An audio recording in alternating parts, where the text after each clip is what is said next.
कल्ह पाण ॼातोसीं त सचल सरमस्त इंसान खे कहिड़े नमूने ख़्यालात जे बंधननि खां परे हटी पंहिंजो पाण खे रब जे वेझो करणो आहे। इन लाइ ही साहिब फरमाए थो त न रुॻो ख़्यालात जे बंधननि खां किनारो करणो आहे, पर इन सां गॾोगॾु मज़हबी बंधननि खां बि आजाईअ जी दरकार आहे। अचो त ॾिसूं कहिड़े नमूने सचल सरमस्त पंहिंजे मज़हबी बंधननि ख़िलाफ़ आवाज़ उथारे इंसान खे सचेत कयो आहे। ही साहिब सिख्या ॾींदे फरमाए थो त हिंदू, मुस्लमान, पारसी, क्रिस्तान ऐं ॿियनि मिड़नी पंथनि जा पोइलॻ हिक आलमगिरी बिरादरीअ जा फ़र्द आहिनि, जिन खे हिक ॿिए सां मोहबत ऐं सिलोक में यानी एकता में हलणो आहे, न त दुनिया हिकु दोज़ख यानी नर्क थी पवंदी। हाफ़िज़ शेराज़ी पिणु चवे थो त इंसान जी फितरत में इनक़लाब आणण लाइ लाज़मी यानी ज़रूरी आहे त हिन दुनिया खे नएं सिर अॾिजे। आला इंसान इन्हीअ ख़्याल में रुधल आहे। किन ॻूढ़ई ॿोलीअ में यानी इनडायरेक्ट में चयो आहे त किन साफ़ ॿोलीअ में, पर मक़सदु साॻियो रखियो अथनि। सचल सरमस्त इंसान खे चयो आहे त हर रंडक खे डाहे नाबूद करणु ऐं पोइ क़दम अॻिते रखणु। रंडक यानी रुकावट ऐं नाबूद यानी ख़तमु, मतिलबु रंडकुनि खे रुकावटुनि खे परे हटाए करे असांखे अॻिते क़दम वधाइणा आहिनि। ज़ाहिरी बंधननि जो अदब रखी करे विहण सां तरक़ी करे न सघिबी। इहे बंधन ई आहिनि जेके इंसाननि खे उसूली इसरार खां गाफ़िल यानी लापरवाह था कनि। उसूल हिकु ई आहे त सारी इंसान ज़ात हिकु बिरादरी आहे जंहिंजो नेता बि हिकु ई आहे। इंसान जी हिकु इहा अजीब हिमाकत माना नादानी चइजे जो उहो ज़ाती उसूल विसारे पाण ई दुनिया में शोर ऐं शरारत बर्पा करे वेठो आहे ऐं पोइ बि वते शिकायत कंदो त वॾे आज़ार में यानी दुख में आहियां। जे शख़्स ग़लतीअ विचां सम्झनि था त ॿियनि मिड़नी मज़हबनि जा माण्हू गुमराहीअ ऐं शर्क में आहिनि, तिन खे शाह साहिब साफ़ थो चवे त वॾो शर्क इहो आहे जो पाण खे बेशर्क सम्झिजे, माना इच्छा रहत। असांजो वॾो फ़र्ज़ु पंहिंजो धर्म इहो ई आहे त पंहिंजो पाण खे इच्छा रहत सम्झिजे। ऐन शर्क ए जिन बेशर्क बाए पाण खे।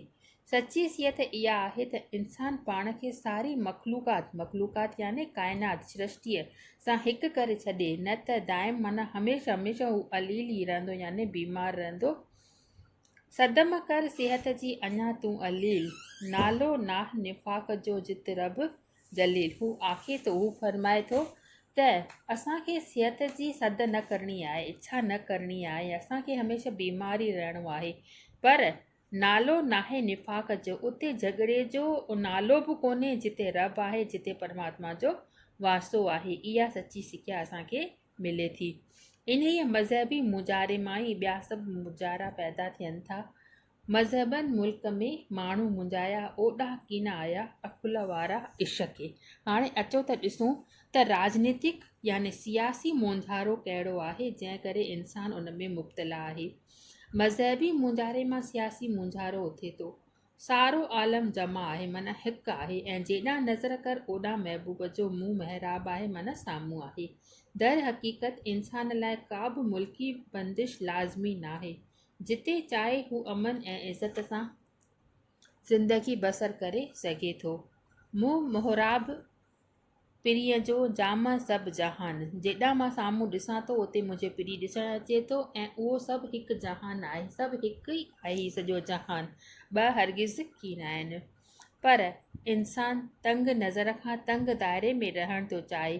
सारे आलम जी सुल्तानी छॾे ज़मीन जे कंहिं मख़सूस टिकिरे सां दिलि थो लॻाए ऐं पोइ कंहिं ॿिए मज़हबी या सियासी ख़्याल वारे माण्हूअ खे उते बीठो नथो सहे। नतीजो इहो थो निकिरे जो जंहिंजो तुल्क तजुर्बो असां मिड़नी खे, तुल्क माना ख़राबु आहे असां सभिनी खे। सचल अॻे ई चिताव करे चयो, असांखे चैलेंज ॾिनो हो त हिंदू मुस्लमान सरज़मीन सिंध में सिलोक में न रहिया त वॾो फ़तनो उथंदो जंहिं मां तबाही ईंदी ऐं मग़रिबियुनि खे साञी लॻंदी, माना उहे असांखां वझ खटे वेंदा। अहिड़े कावलनि जी पेशगोईअ खे कुदरत जी कहिड़ी ताक़त रद ऐं बातिल करे थी सघे।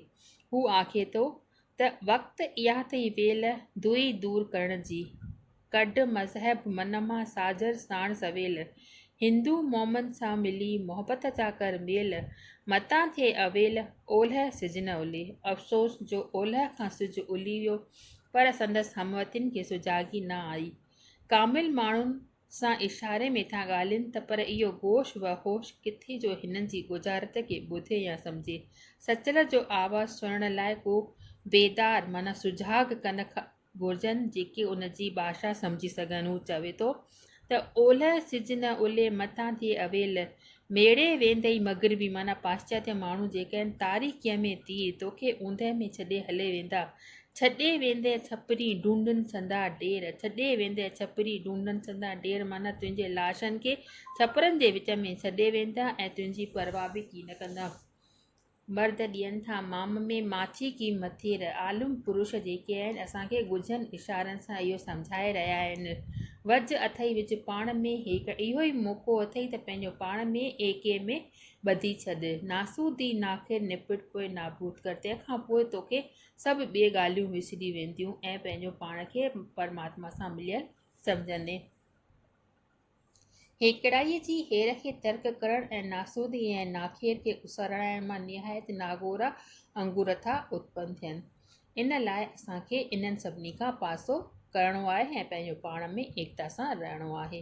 नेक्स्ट जेको मसइलो अचे थो असांजे अॻियां सचल सरमस्त असांखे फरमाए ॿुधाए थो त पाण पूॼाइण जो मर्ज़। इंसान खे पाण पूॼाइण जो मर्ज़ जे करे हिन दुनिया में जेको आहे मुब्तला धार्मिक कटरपणे जूं ॻाल्हियूं थी रहियूं आहिनि।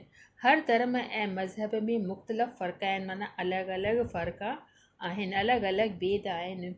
हिक फ़र्क़े वारनि जा ॿिए फ़र्क़े वारनि सां निफ़ाक़ ऐं नासाज़ी फ़र्क़नि मां वरी पूॼण ऐं पूॼाइण जो मर्ज़ जारी थियो आहे जंहिं माण्हुनि मां रूहानी बसरत खे कढी छॾियो आहे। पीरी ऐं मखदूमी महंदपणे ऐं सादपणे ख़ल्क़ खे सची राह खां गुमराह कयो आहे। शाह साहिब पाण पूॼाइण खे हिकु वॾो रोग करे मञियो आहे।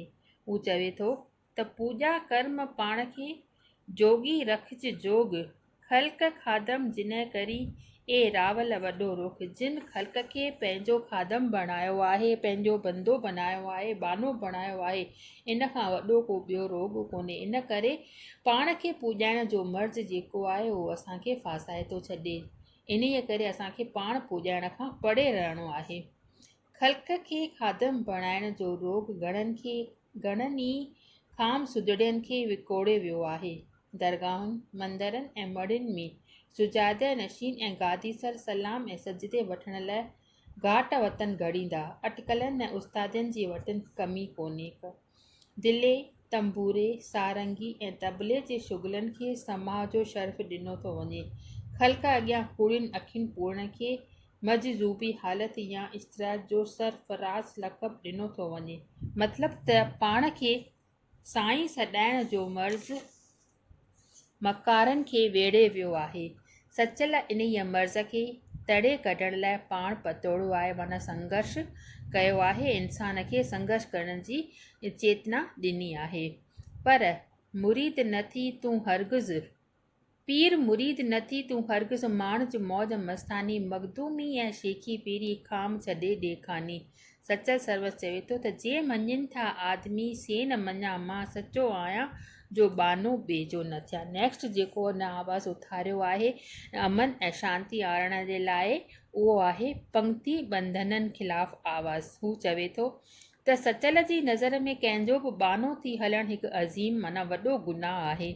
संदसि ख़्याल मूजिबि न रुॻो पीरी ऐं मखदूमीअ खां किनारो करणु खपे पर खाने ऐं अमीरीअ खां बि माना ग़रीबी ऐं अमीरीअ खां बि असांखे पासो करिणो आहे। हिन साहिब जे तसवुर में हिकु अहिड़ी गैर फ़र्क़ेवार समाज हुई जंहिंखे हींअर सोसाइटी चयो थो वञे, जंहिंमें को बि ज़ात पात रंग ऐं मज़हब जो भेद न रहणो आहे।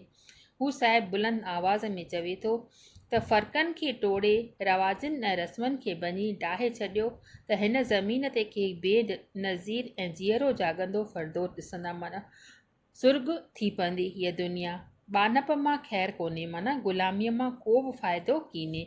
इंसान खे कंहिं बि पीर या महिनत तोड़े रस्म ऐं रवाज जे बानप में रहणु रवा न आहे माना वाजिबु न आहे।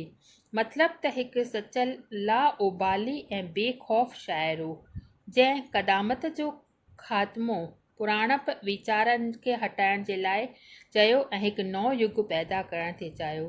हू चवे थो त टोड़ रवाज ऐं रस्मूसारियूं मर्द थी मर्दानो, वहम सचल कढ बानप वारो, शमलो बद शाहानो। इन्हीअ राह खे असांखे पकड़े वठिणो आहे, पोइ ॾिसंदासीं त हिन संसार में अमन ऐं शांती पैदा थी वई।